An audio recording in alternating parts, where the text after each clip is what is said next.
survivre dehors dans un tel monde? Kira allait-elle pouvoir survivre dehors dans un tel monde? Car je tiens à ma mère, tout comme Allison tient à son père.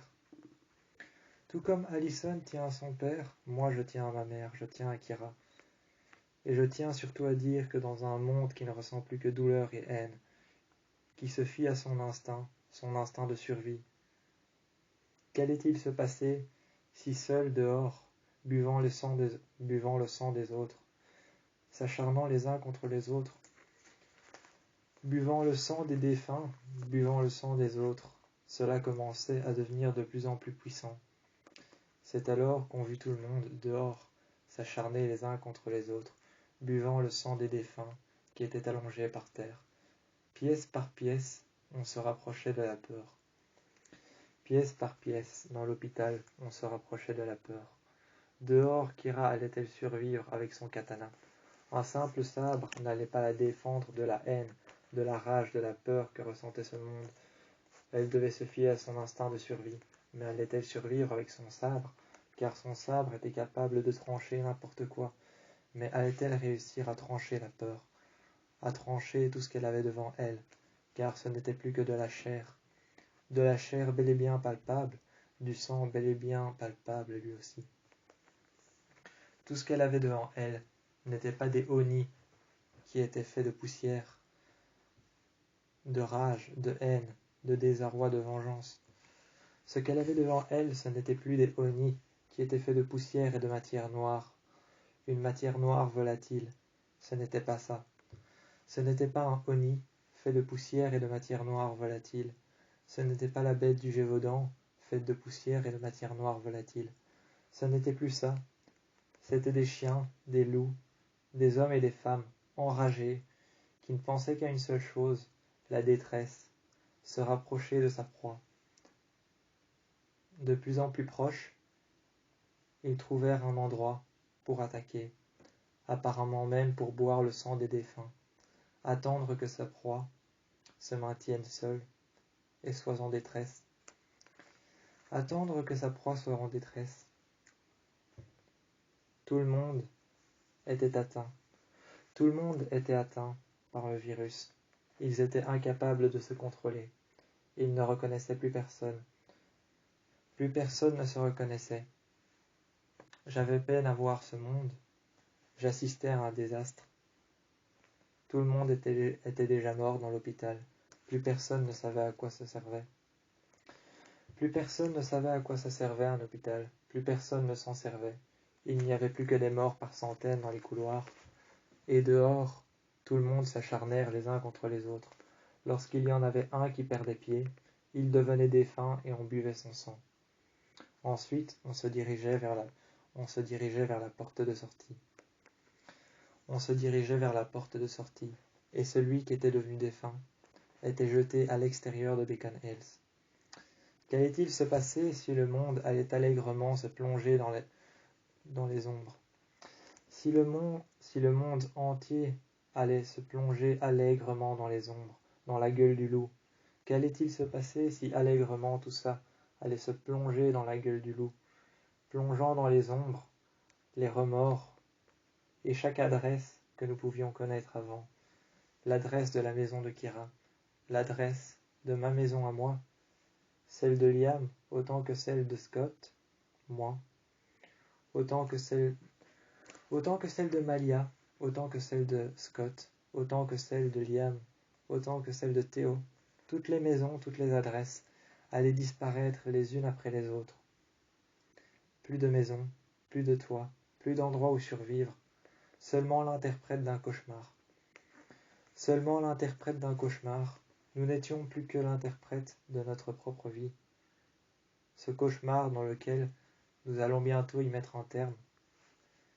Eh bien aujourd'hui, Scott, Liam, Théo, Styles, Allison, Lydia, Derek, Peter étaient l'interprète d'un cauchemar qui n'attendait qu'une réponse, un antidote. L'autre n'attendait qu'une seule chose, l'incapacité à se contrôler. L'incapacité à se contrôler était la partie du virus qui lançait les personnes dans une dépression nerveuse et qui ensuite plongeait dans la démence. L'invisibilité de la réalité avait disparu. Aucun soulagement, aucun répit. Tout le monde n'avait jamais vu ce qui se passait devant eux.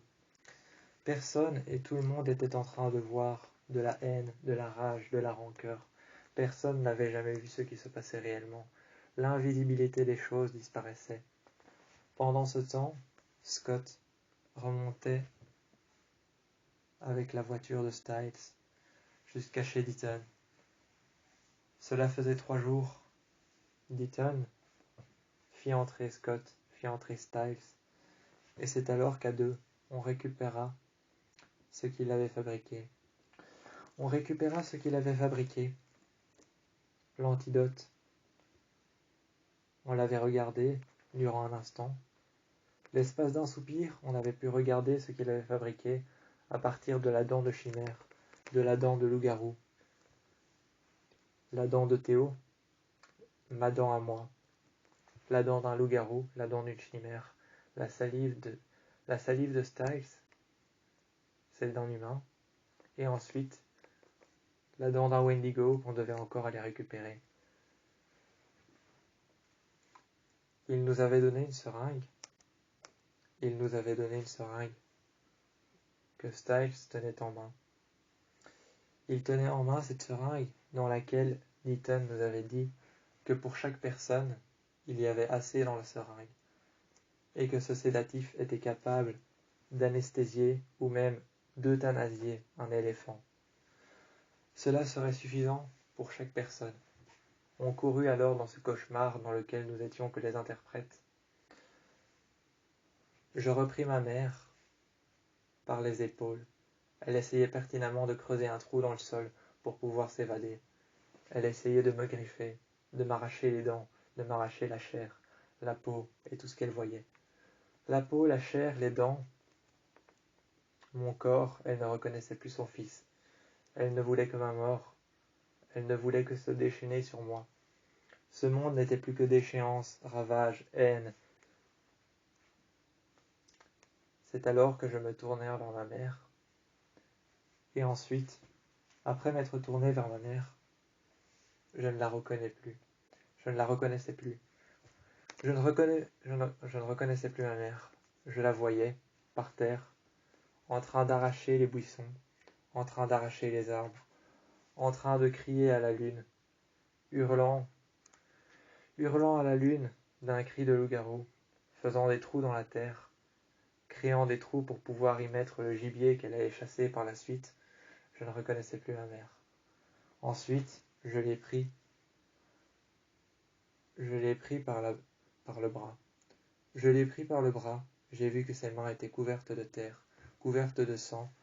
J'ai pu voir qu'il y avait du gibier dans un des trous dans lesquels elle l'avait creusé. Elle l'avait creusé, et j'ai pu voir que dans un des trous dans lesquels elle avait mis du gibier, il reposait une masse de sang dans lequel elle avait planté ses mains, qui par la suite elle avait fait un trou. Par la suite elle avait fait un trou, après avoir mis ses mains et trempé ses mains dans le sang dans lequel reposait le gibier qui était dans ce trou qu'elle avait creusé. Je pus la voir gratter au sol. Elle en grattait tellement ses mains contre le sol qu'ensuite je pus la voir sur le parking, essayer de creuser. Elle en creusa tellement avec ses mains contre le sol du parking qui évidemment le sol du parking était du macadam, du goudron, ce n'était plus la terre ferme. Ce n'était plus la terre ferme, ce n'était plus dense, c'était plus dur. C'était plus dur, ce n'était plus dense, ce n'était plus la terre ferme, c'était du macadam, du goudron. Pertinemment, c'était dur, c'était de la roche et de la pierre. Je pus la voir s'acharner contre le sol. Elle ne réussissait pas à faire ce qu'elle voulait, un trou pour y mettre le gibier, le sang dans lequel elle allait verser ses mains. Ensuite, je pus voir ses mains, qui s'étaient acharnées contre le sol, des marques de griffes. Je l'ai donc pris par le cou, je l'ai attaché, lui disant que je faisais ça pour son bien. Je lui ai murmuré à l'oreille que je faisais ça pour son bien. Je lui ai mis un collier, et Styles l'a fait rentrer, en tirant sur la chaîne de plus en plus. il la fit rentrer. Avec lui, je me mis à ses côtés, et j'attachai ma mère, par-delà les 4 espaces de l'intérieur de la voiture de Styles. Il tenait un fourgon qui lui avait été donné par son père. Ce n'était pas sa voiture originelle, mais un fourgon qui lui avait été donné par son père. Son père qui lui-même, il avait dû l'enchaîner au poste de police dans une cage. On revint après au poste de police pour pouvoir l'euthanasier avec ce que nous avait donné Deaton. On lui enfonça l'aiguille dans le bras. On savait que c'était pour euthanasier, mais que ça n'allait pas les tuer. C'était seulement pour les calmer. Une rage aussi intense, une haine aussi forte n'allait pas tuer la personne qui allait être euthanasiée par la seringue qui allait traverser son sang. Par la seringue qui allait traverser son sang, cette personne n'allait pas être euthanasiée, allait encore moins être tuée. Cette seringue ne voulait que les calmer. C'est alors que la seringue fit ce qu'on lui avait demandé. Elle les calma. On enfonça cette seringue dans la nuque de ma mère. Elle s'était calmée, elle s'était endormie. Je pus voir Kira à l'avant, avec Styles, me passer le bon sédatif. Ensuite, dans son bras, j'ai enfoncé dans son sang les prélèvements qu'avait fait Deaton. Je poussai la seringue, et le produit se répandit dans tout son système sanguin. Son système respiratoire se remit en marche correctement. Ses pulsations se remirent en marche correctement. Je pouvais réentendre son cœur et son souffle. Ensuite, on fit marche arrière. Et ensuite, on rejoigna le père de Styles, qu'il avait dû malheureusement enchaîner à une cage, qu'il avait enfermé dans son bureau, refermant la porte derrière. On s'approchait et il était déjà en train de griffer les parois. Il hurlait à la lune. Il nous regardait. Je pus sentir la rage et la haine, la puissance qu'il y avait dans ses yeux. Je le regardais. Je me suis abaissé. J'ai mis mes mains sur mes genoux. J'ai passé ma main sur la cage. Il a essayé de me griffer, de me mordre. Styles s'est abaissé à mes côtés.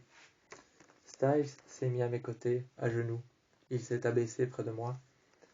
Et il a dit à son père qu'il devait se calmer. J'ai répété la même chose. J'ai commencé à dire « Shérif Stilinski, calme, calme ». J'ai commencé à répéter plusieurs fois « Shérif Stilinski, calme ». Ensuite, j'ai pu entendre Styles répéter « Papa, calme-toi, calme-toi ». Moi, je ne faisais que répéter la même chose. « Shérif Stilinski, calme ». On répétait encore et encore, mais ça nous faisait plus de bien que de mal. Ou plus de mal que de bien, on ne savait pas savoir. On ne savait pas savoir si cela nous faisait plus de bien que de mal, car nous étions en train d'anesthésier, d'euthanasier, et pratiquement même de tuer l'humain qu'il y avait à l'intérieur du père de Styles. Mais lorsque nous avons compris que ce que nous faisons, ce n'était pour le bien de tous, nous avons euthanasié la personne qu'il y avait à l'intérieur de lui. La personne qu'il y avait à l'intérieur de lui, c'était le père de Styles. C'était le père de Styles, la personne qu'il y avait à l'intérieur de lui. Le sérum s'était répandu dans son sang. Après l'avoir euthanasié, il s'était reposé et il s'était éteint. Il s'était éteint, mais il n'était pas mort. Je pus entendre battre son cœur. Derrière moi, je pus entendre Styles soupirer, respirer, prendre une grande inspiration, et tout relâcher. Je me suis tourné et je lui ai dit que tout irait bien. Je lui ai dit d'aller voir Maya, qui, elle, allait très bien, et nous avait rejoints. Par la suite, j'avais enfoncé la seringue dans son bras. J'avais réussi à le maintenir par terre. Je me suis métamorphosé. Mes yeux bruns sont passés au rouge. Ma gueule s'est entr'ouverte. Mes canines sont devenues plus grandes. J'ai hurlé sur le père de Styles, tel l'alpha que j'étais. Après que mes yeux soient passés au rouge, après que mes yeux bruns soient passés au rouge, ils passèrent du rouge au brun.